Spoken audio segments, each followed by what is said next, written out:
Hey y'all, Teannabranae here. Welcome back to my channel. We got a book review for y'all today. Now, I'm gonna be honest with y'all. I'm going off the top of the dome, so I did not write this down. Usually I come with my notes and I'm ready. I'm not ready, but we finna do this because I got dressed today to do some videos and I don't want to get sidetracked and go like write stuff down.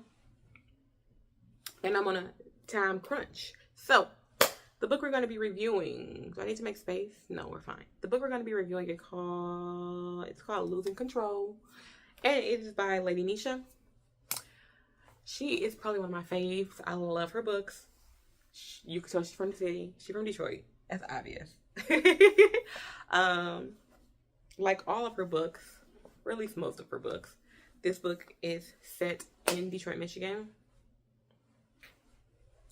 Shout out to the home team. Anyways, I rated this book a 5 out of 5. I read it and I said, y'all gotta read it too. Okay? Okay. Book is about a woman by the name of... Why can't I think of her name?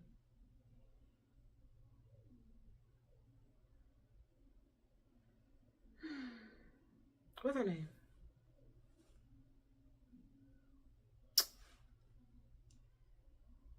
Why can't I think of her name? Marley. That's her name. Book about a woman named Marley. She is kind of recovering from a very great loss and some trauma she experienced in her life. She meets a man named Julius. I think his rap name is Caesar. I hope I'm saying it right. He's a rapper from Detroit as well, who has also experienced a very traumatic past.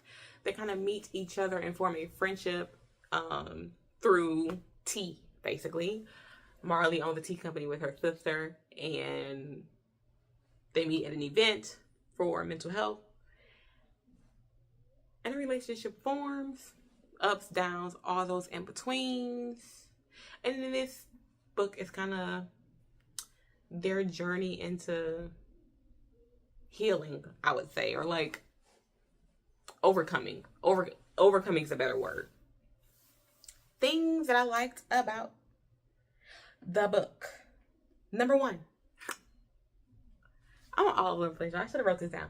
Number 1, the plot. I think the plot and the storyline of this book was amazing. I think it had the right amount of interest. Like, I found myself as I was reading, like, oh, I gotta put that down. Like, oh my God, I can't believe this is happening. Oh, I gotta put that down. Or I would read, like, the end of one chapter and be like, oh, she's gonna take him back. Oh my God, she's gonna leave him for him. Oh my God, this girl is crazy. You get, like, the drama. It was like the author was fishing with me. Cast the line, real me. Cast the line, real me. I loved it. I'm here for it.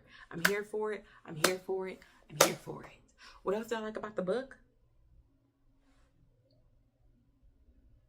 I liked that throughout the entire book, there's not this air of worship on the girl's part, the woman's part. She doesn't, I think a lot of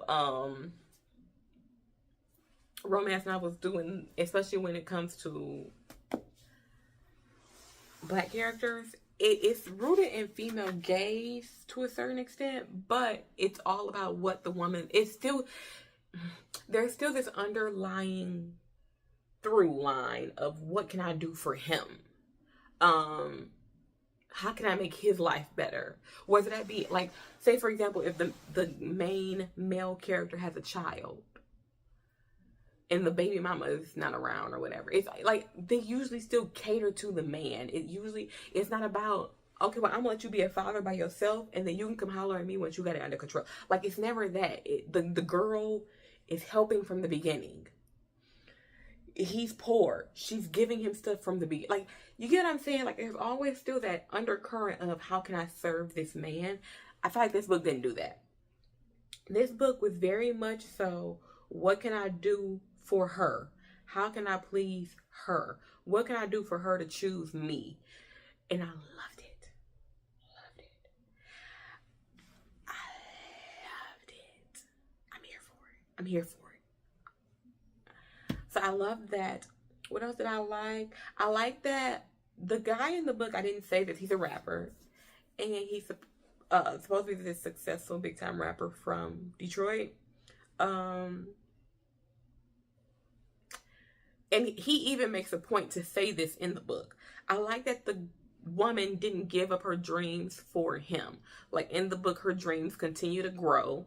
She continues to meet goals. She continues to expand her company. She continues to be her. It's not a situation where he comes and then she feels like she has to push what she wants and what she has and everything she's worked on. Like, it's not a situation where she's pushing that to the side for the benefit of him.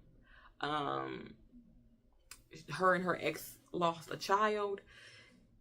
Even though she never met the child in the physical, she is still, even in this new relationship, like, I gotta go visit her gravesite.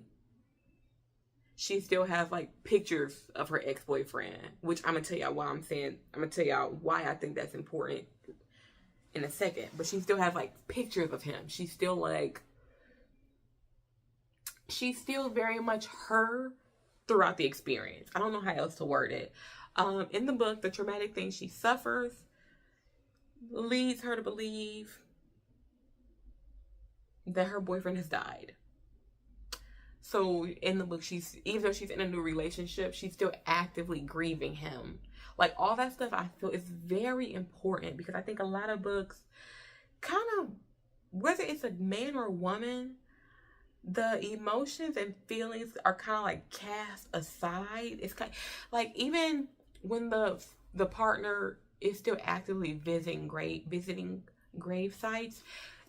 If y'all notice, books do this a lot, where they make it seem like this is the last time I'm gonna come see you, because I've met this new person. Or it's like they bring the new person to meet them and then they never go back. Y'all get what I'm trying to say, I hope. This book doesn't do that. Like, even with her visiting her daughter's grave, you end, like, that last time she goes to see the daughter in the book, it ends with, oh, she'll be back in 2 weeks. Like, it kind of feels like it. In my mind, I'm not saying that's what they say in the book. In my mind, it feels like, oh, she'll be back in 2 weeks. Okay. What else did I like about the book?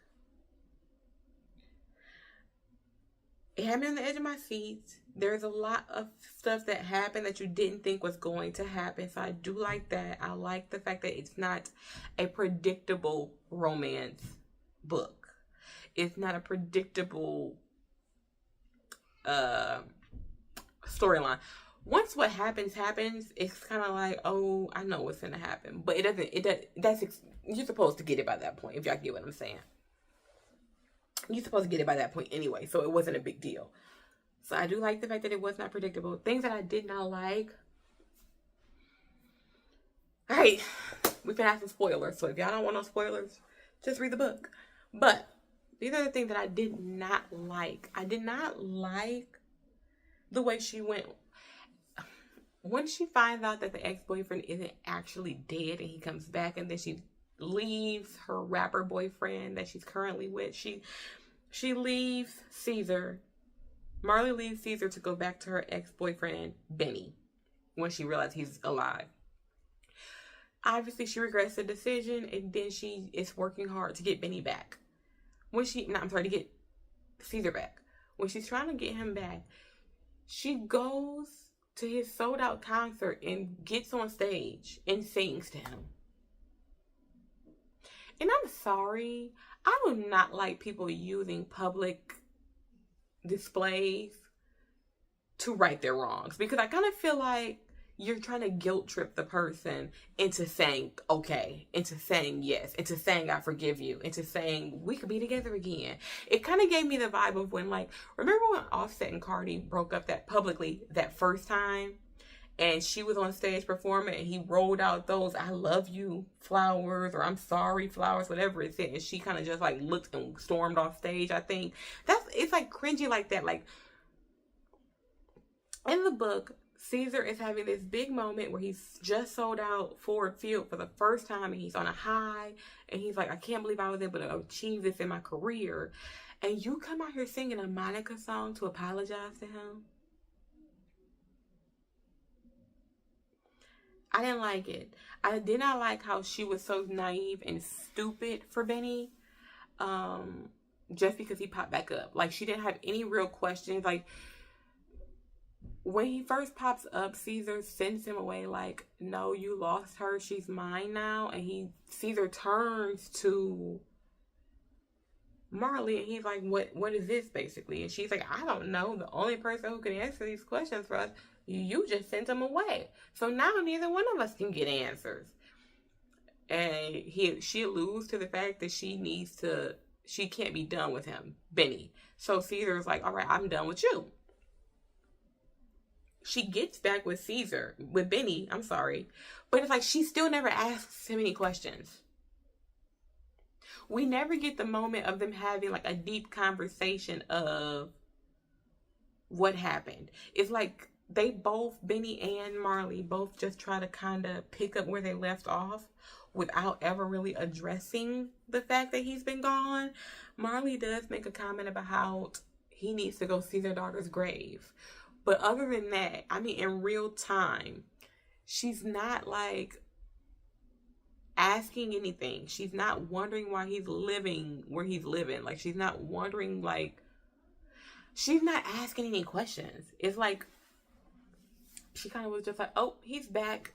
I'm going back over here. This is where I'm gonna be. I'm good.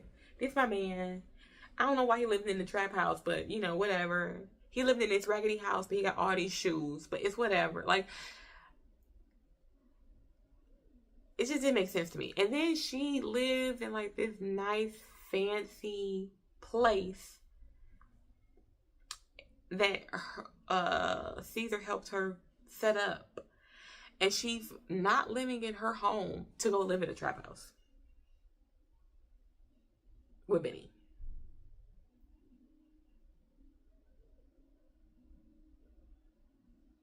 It pissed me off. That did piss me off. I liked being able to see the relationship between Caesar and Marley form. I think it was very realistic, especially in terms of the dynamic of the family.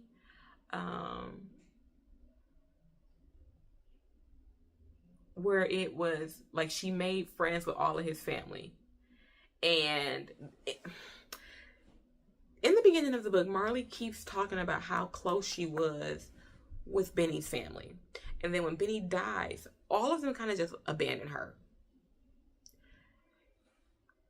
Versus she's with Caesar, they break up. She's still on the phone with all his family. She's still on the phone with his friends. Like, I like the fact that the author kind of subtly, I don't know if it was supposed to be subtle. It could have been blaringly obvious, and I just thought it was subtle. I like that she showed the contrast in between how all of Benny's family went along with the lie that he was dead for 3 years and just let this girl be out here struggling and suffering and sad thinking he's gone.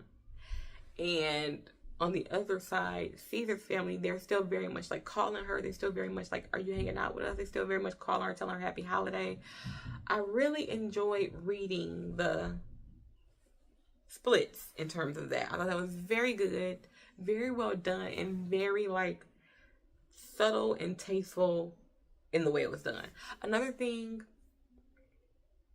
that I did not like the attachment to Marley, like the attachment Marley and her sister had with their mom.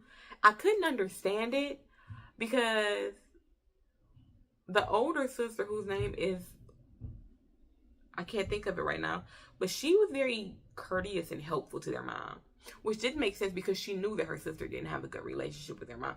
And I'm not saying that if your sister don't get along with your mama, you can't either, but in most cases, it tends to lean that way.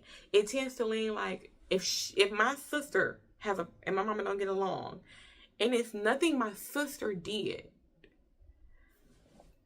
I'm not running to save my mom. It's, you know what I'm trying to say? Like, there's a, where I'm close with my mama. I'll help her. I'm going to her house for dinner. But it was almost kind of like Marley is saying mom's not a good person. Mom's crappy. And the other sister is saying, I know, but we love her so much. Like, it's kind of, I don't know, it was weird. But I guess that's a very common dynamic between moms and daughters, unfortunately. So maybe it wasn't too weird. Anyway, that's what happened in it. I don't know, I didn't really care for that. The mom SAs someone in the book, and it's kind of glossed over in a comedic way. I didn't like that. I feel like it should have been taken way more serious than it was, but it was kind of glossed over and poked at, as opposed to being like, oh my God, this is a traumatic thing that happened to you. I can't believe my mama did this to you.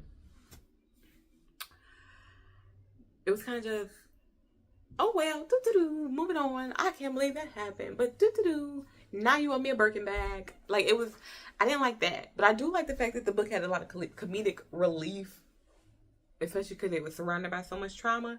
But I noticed that this author does it a lot. I've read a few of her books where I'm like just reading and then something will make me laugh in real time. Like, not like a fake, you know, when you text somebody and it's not really funny, but you just say LOL, but you really didn't laugh. It's not that. She'll actually have stuff in her books that make me laugh. So I enjoy that. But yeah, overall, I rate the book a 5 out of 5. I'm not going to give y'all too many details because I want y'all to read it. And y'all better have read it if y'all watch this video, because y'all know I tell y'all what book is coming before I post. Anyway, let me know if you guys read the book down below. What were your favorite parts of the book? What did you think about the van? All that stuff. Like, comment, subscribe. I'll see you guys in my next video. Bye.